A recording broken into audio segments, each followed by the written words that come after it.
look at you. You're back for video number 3. Like, I'm not even saying this in jest, like, congratulations. Way to actually start to take some action on buying your very first investment property rather than just talking about it or thinking about it or just wishing upon it or actually not even believing it to be true. So the fact that you're watching this means that you believe that you actually can buy your very first investment property. And second piece, it means that you're smart because you realize that, hey, the best way to learn something is not by trying to figure it out yourself, which is something that some silly people do, but look at people who are already doing it and doing it at a high level and say, hey, maybe this person can teach me something that can help me get to where I want to go a lot faster. And so, hey, if you haven't subscribed to this channel, like, what are you doing? It's free. Subscribe to it, right? Like, hit your little button down there. And now we're actually going to talk about, because you do have cash, right? Because you watched a previous video where I showed you how to buy your very first investment property without any money by just using your time. But now, since you did that, now you actually have some cash. Now you're ready to invest it. I'm going to show you exactly how to do that. Okay? Ready to rock and roll? Let's go.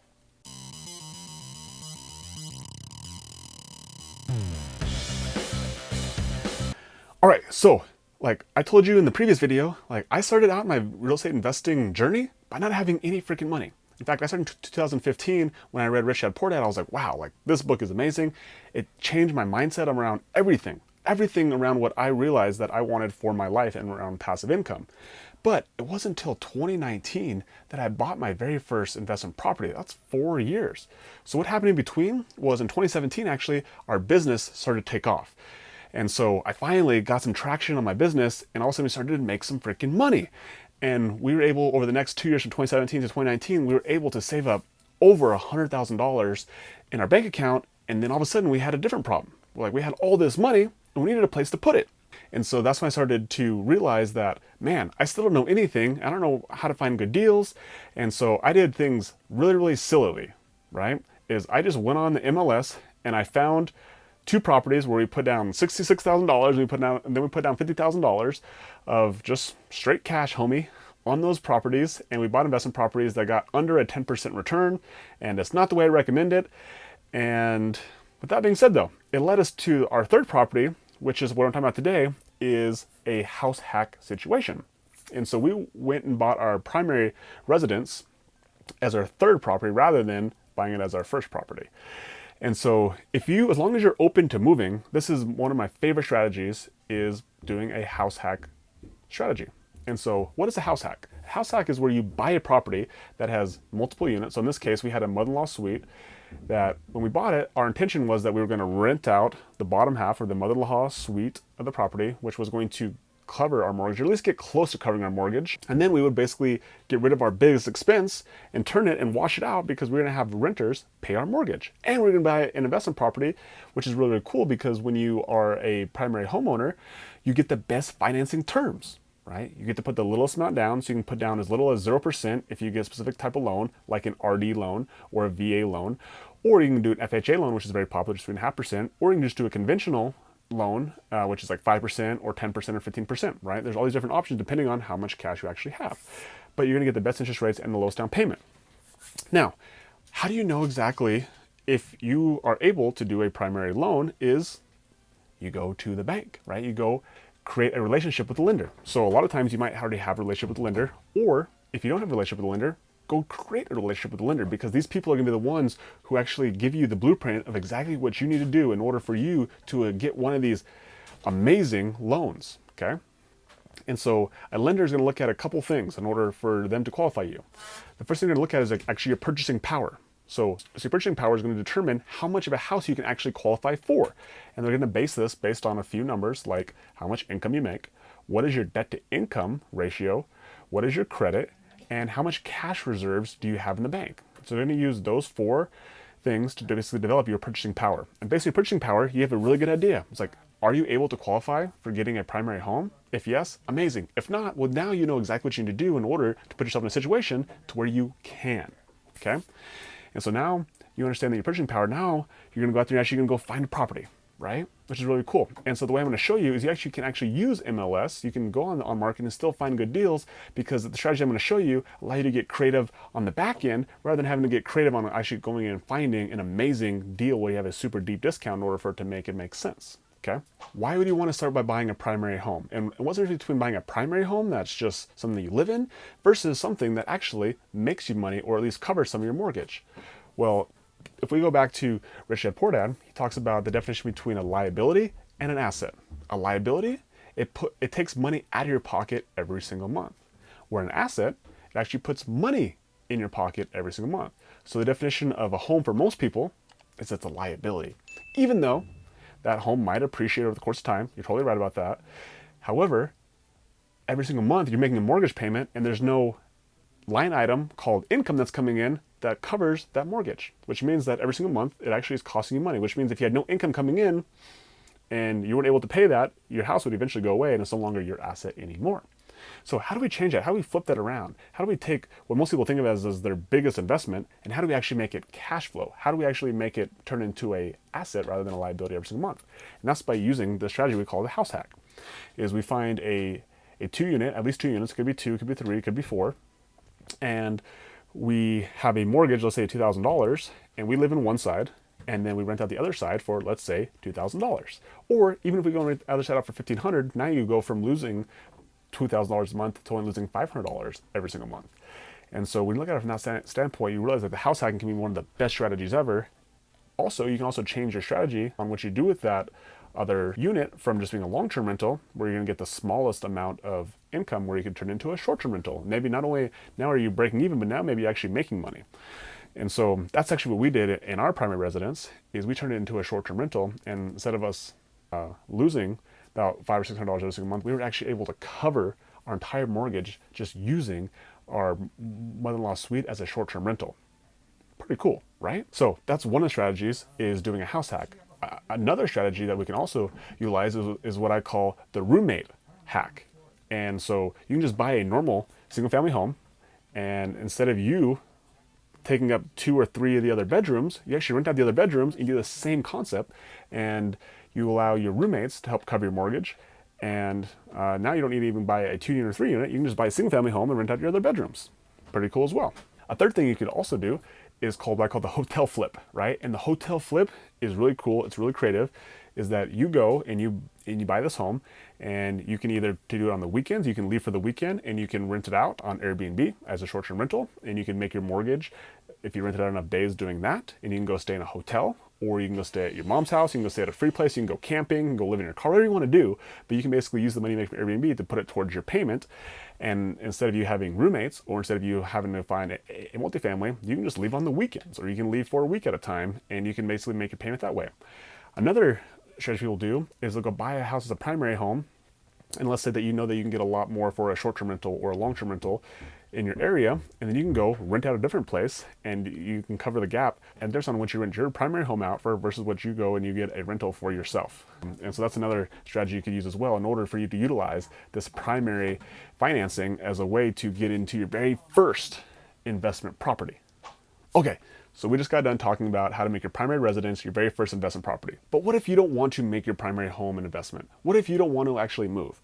Here, this next strategy is going to be for you. Are you ready? Are you listening in? Hey, subscribe to the channel. You want to hear this. Come on, like the video, subscribe, all the fun stuff. Come on, let's go. So what I did in this situation is I went on the MLS and I tried to find an investment property that I could just find on the MLS. I could put 20-25% down and turn it into something that actually cash flowed and actually made sense. The truth of the matter is, like, I was silly. I don't recommend doing that today. And the way that the market is now, like, you'll never find good deals on the MLS that you're just going to put a traditional 20 or 25% down. And so that's not even an option. Get rid of it. Gone. Bye. Sayonara. Okay, so then what to do? You have all this money, but you don't have a ton of time, and you don't have a ton of education, and you want to go find yourself a good deal. Well, here's what you're going to do. Go find an experienced investor. Go find an experienced investor who has deals and who's able to manage those deals, and all of a sudden you marry the thing that you have, which is cash. Maybe you have lending as well, and you can go take that and go partner with an experienced investor, and you can actually make money without you having to do anything, little to no work whatsoever. Pretty cool, right? Let's keep going. Let's chat a little bit about the different strategies, the different partnership opportunities you can do when you actually have a little bit of money sitting in the bank. So I talked about in the last video, if you haven't watched that video, go back and watch it. I talked about how to actually get properties, how to buy your very first investment property when you don't have money. Now, in this video, we're talking about how to actually utilize our capital, how to utilize our money. And so understand that there's 4 pieces to every real estate transaction. We got to be able to find the deal. We need lending on that deal, we need funding for that deal, and we need to be able to manage that deal. And so in the first video, I explained about how if you don't have funds, you don't have lending, and you don't have the ability to manage a property, you don't have experience, well, go find the deal. Well, in this situation, you actually have some money. And so it takes a lot of time to go find deals. It takes a lot of time to be able to manage properties. And so in this situation, you become the deal funder, and potentially even the lender in the situation, and you go find somebody like an experienced real estate investor who has the deals and somebody who's got the management experience, and you partner with them. And now you're able to utilize your capital, and it takes how much of your time? Almost little to none of your time. And so let's talk about the different opportunity partnerships that I generally do with my partners. I'm gonna show you two different unique strategies. Are you ready? Ready? Are you ready? Are you ready? Let's go. Let me show you these two cool things. Come on, come on, come on, come on. Okay, so there's two ways that I structure with my partners who actually bring the funding into the table. The very first way is equity partnership. This is the most standard way that most people think of, right? And an equity partnership is really cool because you get to share in the cash flow of the property. You also get to share in the appreciation of the property. You also get to share in the depreciation of the property, which means if you're making a lot of money, that might sound really intriguing to you. So why would anyone not want to do an equity partnership? Well, some of the cons to do an equity partnership is that the first and the foremost, the reason why people don't want to do equity partnerships is the money is tied up. Like you put the money in there, whether it's $50,000, whether it's $100,000, whether it's a couple $100,000, like that money is in there. Like you can't get it out. It's illiquid, okay? It's tight. That's one of the cons of doing equity partnership. The second piece is that it's not as consistent, right? So cash flow goes up and down. The values of the home, they go up, but they can also come down. And so those are some of the cons of doing an equity partnership. But ultimately, a lot of people tend to gravitate towards equity because that's what most people know, and that's what most people have learned about. But I'm going to share with you is a second strategy that I use with a lot of my partners that might make more sense for you. So if you're ready, let's go check out the next opportunity.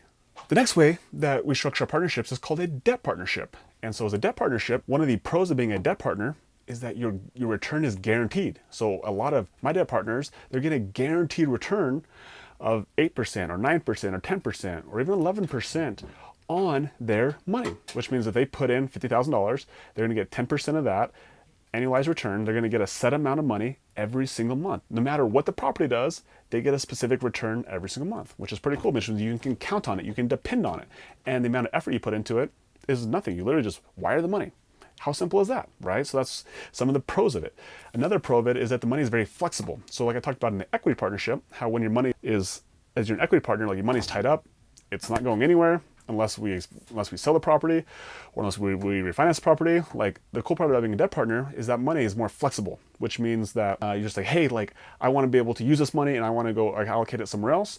Well, the money is a lot more flexible when you become a debt partner than it is when you're tied in as an equity partner. Now, what are some of the cons though? Because that sounds pretty good, right? It sounds pretty good to being a debt partner that you get a guaranteed return and your money is a lot more flexible. There's got to be some cons, and there definitely is. Some of the cons are is that you don't get to participate in the appreciation of the property, and you also don't get to participate in the depreciation of the property. So if you're making a lot of money, you want some depreciation, you're not gonna be able to get that. And let's say that home you bought it at $200,000, and then 5 years later it turns into $400,000. Like you don't get to participate in that upside. However, just depending on whatever your strategy is, then a debt partnership or an equity partnership, it could be a really cool strategy for you. So if that's something that you're interested in, like reach out to me. Like that's exactly what we do all day, every day. Okay. And if you haven't hit the freaking subscribe button, like gosh dang it, hit the subscribe button and like this video. Come on, look, what are you thinking? Let's go. All right. So now I shared with you how to actually buy your very first investment property if you don't have money. I showed you how to buy your very first investment property if you do have money. And now here's the coolest part. I'm gonna show you exactly what I do. Okay, I don't use my own money. I don't use my own time. I don't even find the deals. And you know what? I'm able to buy properties in all 50 states. So if you want to know exactly how I do that, well, I'll tell you what, reach out to me. Let's connect. I'm going to show you exactly my strategy, how I go out there and I buy properties without using my own money, without using my own time, without finding the deals myself, just by simply understanding all the mechanisms and putting all the pieces together. And that's how you're able to build a portfolio that it's not dependent on the amount of capital I have or the amount of deal flow I have, because I'm thinking about it from a standpoint of how do I put all the pieces together. And that's what I want for you to do, is not to have to be capital constrained or deal constrained, just be able to have the knowledge, information, and also most importantly, the track record in order to do that. And so you might not have a track record today, but if you're able to leverage me or a really smart investor, you can have that track record to allow you to be able to buy as much rental property as you possibly want. So we talked about today about buying your first investment property. Man, I'm going to show you how to buy as much investment property as you freaking want to. So, hey, if you haven't already, like this video, subscribe to this channel. I drop bombs and videos every single week, interviewing investors, interviewing business owners, talking about real estate investing strategies, all the new stuff, all the creative stuff. And hey, if you're into real estate investing, this is your freaking channel. So I appreciate you watching this 3-part series about how to buy your very first investment property. I would love to build a relationship with you, love to learn more about you. My name is Logan Manzanares, and I look forward to connecting with you more in the future. All right, guys. Bye.